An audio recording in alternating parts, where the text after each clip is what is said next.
అజ్ఞానంతోనో మేము తెలిసి లేక చేసిన సకల తప్పులను ఒప్పులను క్షమించి మన్నించి కాపాడవలను.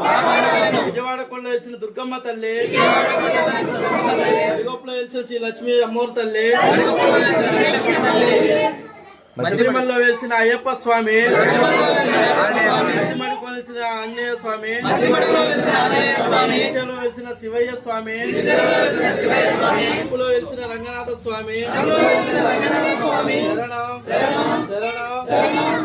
శరణం. జై బోలో దుర్గా భవానికి, జగన్న అమ్మకు, ఊరమ్మలకు, తల్లికి, శ్రీ కామాక్షికి, మీనాక్షికి, బ్రహ్మరాంబకు, మమ్మ తల్లికి, నాగంటి తల్లికి, ఏడుకొండలవాడ